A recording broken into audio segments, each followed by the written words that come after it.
नमस्कार दोस्तों, स्वागत है आपका आज के वर्ल्ड में।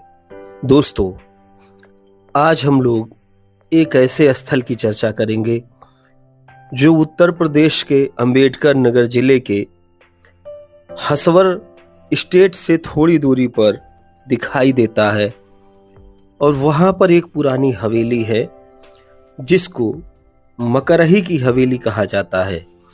इसके विषय में अनेकों भ्रांतियाँ दिखाई देती हैं। कई सारे यूट्यूबर्स का ऐसा दावा है कि शाम ढलने के बाद यहाँ पर कोई भी व्यक्ति नहीं दिखाई देता। हवेली से चीखने चिल्लाने की आवाजें आती हैं। इसके अतिरिक्त यहाँ पर पायलों की झनकार सुनाई देती है। इस हवेली को देखने के लिए मैं भी गया और मैंने देखा कि यह हवेली बहुत ही खूबसूरत बनाई गई है। बहुत कोशिश किया मैंने यह जानने का कि इस हवेली का इतिहास क्या है, लेकिन मुझे कोई संतोषजनक उत्तर ना मिला। बुजुर्गों ने बताया कि यह बहुत पुरानी हवेली है, लोग यहाँ पर इसको देखने के लिए दूर दूर से आते हैं और सबसे बड़ी बात कि शाम होने के बाद कोई भी इस हवेली की तरफ जाना मुनासिब नहीं समझता है। इस हवेली का इतिहास ढूंढने के लिए मैं भी निकला, लेकिन इससे पहले मैंने हवेली का निरीक्षण किया। हर जगहों को मैंने देखा। बहुत सारे कमरों के साथ बनी यह हवेली एक उन्नत किस्म के स्थापत्य का मूक नमूना है। तो इस हवेली को देखने के लिए मैं भी पहुंच गया। मैं अपनी पूरी टीम के साथ इस हवेली को देखने के लिए गया हुआ था। आप देख सकते हैं कि यहाँ पर कुछ लोग खेल रहे हैं, कुछ बच्चे, और कई लोग हवेली की तरफ जा रहे हैं। इन्हीं लोगों के साथ मैं भी इस हवेली को देखने के लिए गया था। इस हवेली का आर्किटेक्चर बहुत ही खूबसूरत बना हुआ है। ऊपर में कई सारे छज्जे दिखाई देते हैं। वातायन की व्यवस्था बहुत खूबसूरत है। खिड़कियां बहुत ही अच्छी बनाई गई हैं। नक्काशी के साथ बनी हुई इस खिड़की नुमा हवेली में जब आप इंटर करते हैं तो सबसे पहले पोर्च पड़ता है जो कि मेन दरवाजे के सामने है। आगे सीढ़ियों से होकर के सोपान श्रृंखलाओं के माध्यम से आप हवेली में प्रवेश करते हैं और प्रवेश करते ही आपको एक बड़ा सा हॉल नजर आता है जिसकी फर्श हरे रंग की दिखाई देती है। ऊपर वितान का एरिया है और इसके साथ नीले रंग से बना हुआ कॉर्निस भाग छत का देख सकते हैं जो अत्यंत अलंकृत दिखाई देता है। ऊपर 3 दरवाजे दिखाई दे रहे हैं। बीच में एक सिंहासन जैसी चीज दिखाई दे रही है। सीढ़ियों से चढ़कर उसके ऊपर जाया जा सकता था जो कि अभी टूट चुका है। हम आगे बढ़ते हुए हवेली के विभिन्न कमरों के परीक्षण के लिए निकल पड़े तो हमने देखा कि अलग अलग कमरों में फर्श अलग अलग तरीके की बनाई गई है। कुछ सादी है, कुछ कमरे टूटे हुए दिखाई दे रहे हैं। यहाँ पर आप देखिए एकदम ब्लैक हो चुका है। ऐसा लग रहा है जैसे हवेली में कभी आग लग गई थी। घूमने आने वाले सैलानियों ने पूरी तरीके से दीवार को गंदा कर रखा है और जगह जगह से यह टूटती जा रही है, भग्न होती जा रही है। यहाँ पर आप देखिए ये बाहर का कमरा है और सामने ये दालान बड़ी सी दिखाई दे रही है। नीचे नक्काशी बहुत अच्छी की गई है। यहाँ पर जो फर्श तैयार की गई है वो सरेस गुड़ बजरी इत्यादि की सहायता से बनाई गई है। पीले रंग से इसको रंगा गया है। सामने आप एक छोटी सी और कोठी देख सकते हैं। इसमें पहले एक महारानी महारानी कुंवर रहा करती थी। यहाँ पर देखिए ये पूरा लाल रंग से बना हुआ है। इसका फर्श आगे बढ़ें तो नक्काशीदार फर्श आपको दिखाई दे रही होगी। सामने में पूरी तरीके से काला हुआ दीवार दिखाई दे रहा है। बगल में एक सोपान श्रृंखला बनाई गई है और इस सोपान श्रृंखला के सहारे हम ऊपर की तरफ जाने लगे। और जब ऊपर की तरफ हम चले तो हमने देखा कि दीवारें बहुत ही गंदी हो चुकी हैं। ये सामने कूड़ा रखने के लिए कमरा बना हुआ था। इधर जब हम छत की तरफ बढ़े तो सामने से कुछ लोग परीक्षण करते हुए नजर आए और हमने देखा कि छत के ऊपर से एक खूबसूरत सा नजारा दिखाई दे रहा है, जो कि इस हवेली का छत वाला भाग है और आंगन स्पष्ट दिखाई दे रहा है।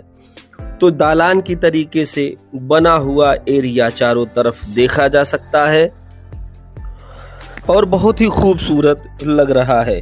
हम धीरे धीरे करके छत के और कमरों के परीक्षण के लिए आगे बढ़े तो एक बड़ा सा हमको एरिया दिखाई दिया और सामने एक पुराना खंडहर सा एरिया दिखा, जहां पर कई लोग घूमते नजर आए और इस हवेली को पीले रंग से अंदर की तरफ रंगा गया था। 2 आंगन हमको और दिख रहे थे, एक आगे था और एक थोड़ा उससे पीछे था। दूर एक कोने पर जानवर, घोड़े और हाथी जैसे जानवर जो सैन्य गतिविधियों में प्रयोग किए जाते थे, उनको बांधने के लिए भी दिखाई दिया स्थान। सोपान श्रृंखलाओं से होते हुए हम छत की तरफ ऊपर की तरफ बढ़े और हमने यहाँ से खड़े होकर के देखा। आगे बढ़ते हुए हम सबसे ऊपर छत के पहुंच गए और यहाँ से पूरी हवेली का खूबसूरत नजारा दिखाई देता है। यहाँ से हमने देखा कि करीब 4 या 5 ऐसे प्लेटफॉर्म चबूतरे जैसे बने थे, जिनके मेहराब बहुत ही खूबसूरत और अलंकृत थे। कई लोग यहाँ पर घूमने आए थे। छत के सबसे पीक पॉइंट पर लोग चढ़ गए थे। कुछ ड्रोन से भी लोग यहाँ पर फोटोग्राफी कर रहे थे, पिक्चर ले रहे थे और बहुत सारे लोग अलग अलग कमरों में जा करके हवेली को अंदर से देखने का प्रयास कर रहे थे। इसी क्रम में हम भी यहाँ पर पहुंचे। यहाँ से नीचे धीरे धीरे करके सोपान श्रृंखलाओं का प्रयोग करके हम बढ़ना शुरू किए। हमने मैदान की तरफ देखा तो जो अंतराल जैसा भाग दिखाई दिया वो बिल्कुल हवेली से आगे बना हुआ था और यह हवेली एक चहर दीवारी से घिरी हुई हमको दिखाई दी।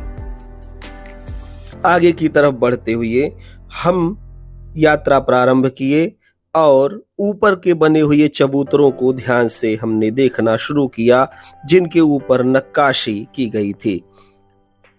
मेहराबें बहुत खूबसूरत बनाई गई थी। इसके अतिरिक्त छत बहुत ही सपाट और बहुत अच्छी थी। आंगन यहाँ से बहुत साफ दिखाई दे रहा था।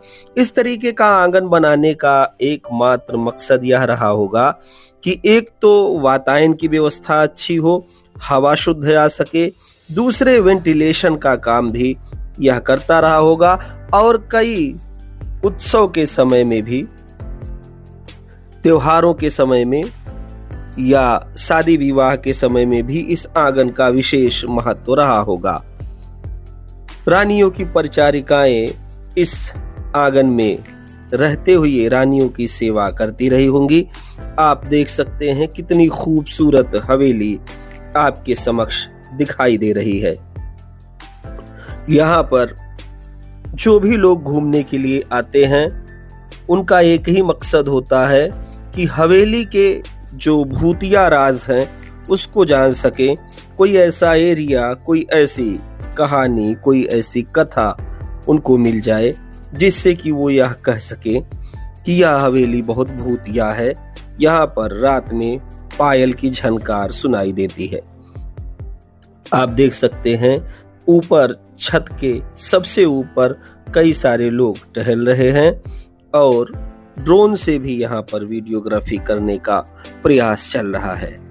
तो हम आगे बढ़ते हुए देखते हैं एक खूबसूरत से पत्थर की बनी हुई नक्काशी को, जिसमें जालियां बनी हुई हैं और ये बहुत ही मनोरम दृश्य हमको दिखाई देता है इस हवेली पर। हवेली 200 वर्षों से अधिक प्राचीन नहीं है।